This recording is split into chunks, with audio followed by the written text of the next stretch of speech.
Hi everybody, and today we're gonna go time traveling back to the Civil War Gettysburg, cause it's July and everything, you know. So let's just go over here to the time machine, and I can't let you guys see it.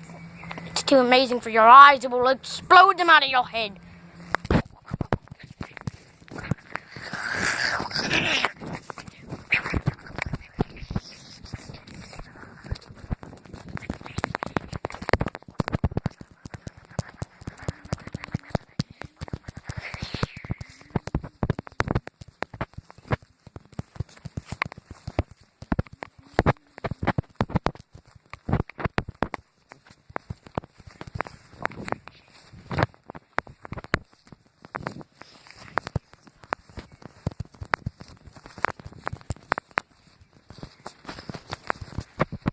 Here we are.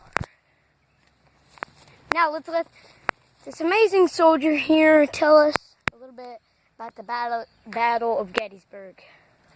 Well, before I do that, I think I need to explain a little bit about Civil War technology. Most people know they didn't have machine guns and these automatic rifles back then. They had a musket. Now this is not a very accurate representation of one. It's about as accurate as I could get, considering I'm only 14. During the Civil War, how old I am, I'd be a drummer boy or carrying the flag of a regiment. But this would have been the standard issue rifle of the Union Army. This bullhorn here was actually, during the Civil War, these would be cut off bulls and cows and stuff. This would actually be down here, with this holding your gunpowder to reload your rifle. I don't have the full uniform. I'm missing a pouch and a belt and a little white shirt that would work better. Besides that, this is about as accurate as I can get, as in not a full-time reenactor. Not a true reenactor at all, I guess. But what they would do is, you'd have a pouch, and that would have little pieces of paper with special powder in it, and a musket. You take that piece of paper, rip the top of it off, dump it in there, put your gunpowder in there, then wad up the paper and put down in there. You then take a musket ball or a mini ball out, put it down in there as far as you could get. Real muskets would have a ramrod right here. So we'll just pretend that I have one. Pull it out here. They'd flip it around like this and shove everything down in there. For the final part, you just pull this back, take a little cap out that had gunpowder, well, put gunpowder on it, then you put a cap on top of it, so that way the gunpowder doesn't fall out. Then you'd be ready to fire at the Confederates if you use Union, or fire at the Union if you use Confederate. So,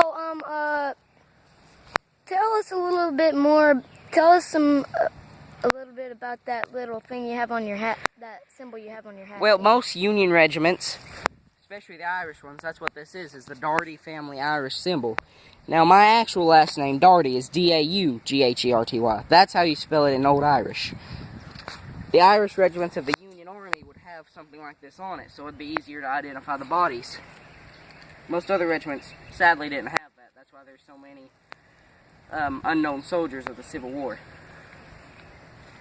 This is a standard issue canteen for both sides. They would have had this kind of color. They wouldn't have this zipper on there, though, because the canteen itself, this one's plastic. They would have had metal ones, and this would have just been purely on the outside. And they'd have a giant camping bag on the back of them with their tents and sleeping bags on top of them, which they would usually carry into battle if they were caught out of camp. Now, I do live in southern Kentucky, and I guess that's around here. That's as far as you can get away from Gettysburg. But that is what we're going to talk about here. We can pretend this hill we're on. Show them the hill, Dusty. This hill we're on could be Cemetery Ridge. Now, what Cemetery Ridge was, there was a giant monument on top of a hill, which, you know, as the name implies, was a cemetery in the small town of Gettysburg, Pennsylvania. The Union, being smart, on the night of the second day, stationed themselves in behind a wooden wall at the top of Cemetery Ridge before Robert E. Lee's army could. Now you can see the problem that would be caused here.